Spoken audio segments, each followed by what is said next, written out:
Rapid ফায়ারে যাব। খুবই সহজ প্রশ্ন এবং এগুলো সবই আপনার জানা, তারপর আসলে করছি না সবকিছু জানা নাই, দুনিয়া সবকিছু জানা নাই। শোয়ের যেটা নিয়ম আর কি। ইন্ডিয়া টিমের কোন ক্রিকেটার প্রথম ইন্টারন্যাশনাল টি-20-তে সেঞ্চুরি করেছিলেন? বিরাট কোহলি নাকি? না এরকম না হতে না পারে? না না না না না। আমি বলতে পারবো না, এই একদম খুব কাছে। তাহলে এটা আশরাফুল বলতে পারবে সব। বলে দেই, আশরাফুল ভাই বলতে পারবে সব। আরে আশরাফুল সব মুখস্থ। সে তো ও শুধু হচ্ছে রেকর্ড হোল্ডার, মানে আপনি জানেন মাথার মধ্যে কম্পিউটারে কিছু নাই, যা ওর কাছে সব আছে। হাইয়েস্ট ইন্ডিভিজুয়াল স্কোর আসলে কার, কোন ইন্টারন্যাশনাল মানে ইন্ডিয়ান প্লেয়ারের ইন্টারন্যাশনাল টি-20 ম্যাচে? এটা তো ওপেনার ছাড়া কি হবে, ওপেনারই হবে। এখানে টেন্ডুলকার থাকতে পারে, এখানে রোহিত শর্মা, মনে হয় রোহিত শর্মা হতে পারে। হ্যাঁ, উত্তর সঠিক হয়েছে, রোহিত শর্মা। না, সারা তো ওপেনার ব্যাটসম্যানদেরই হওয়ার কথা।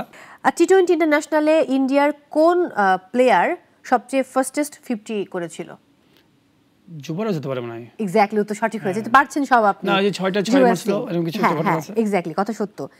এবার যদি যাই, ক্যাপ্টেন কুল বলা হয় কাকে? খুবই সহজ। ক্যাপ্টেন কুল তো আমি জানি, ধোনি, আর কি আছে হ্যাঁ, দুনিয়ায়। ধোনি। উত্তর সঠিক হয়েছে। টি-20 ইন্টারন্যাশনালে প্রথম সেঞ্চুরি করেছেন কোন পাকিস্তানি ক্রিকেটার? শোয়েব মালিক?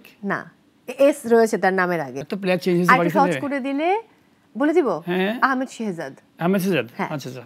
টি-20 ইন্টারন্যাশনালে পাকিস্তানি কোন ক্রিকেটার হচ্ছে হাইয়েস্ট উইকেট টেকার? টি-20-তে হ্যাঁ আমি প্রথমে বলি, আগে কিন্তু ইয়েস আর নো করবো না। হ্যাঁ। মনে হয় ওয়াসিম আকরাম। না। না কিন্তু হ্যাঁ আরে ওয়াসিম আকরাম তো ওই সময় খেলেই নাই। আফ্রিদি। হ্যাঁ, আফ্রিদি, উত্তর সঠিক হয়েছে। সো আমি তোমার উল্টা একটু ইয়ে দিয়েছিলাম, কোশ্চেন ও দিয়েছিলাম। আচ্ছা আচ্ছা, ওকে। যদি আমি বলি যে পাকিস্তানি কোন ক্রিকেটারকে খুব আলাদা একটা নামে ডাকা হয়? ও বুম বুম হচ্ছে শহীদ আফ্রিদি, সহজ, সবাই জানে উত্তর বুম বুম সঠিক। আফ্রিদি।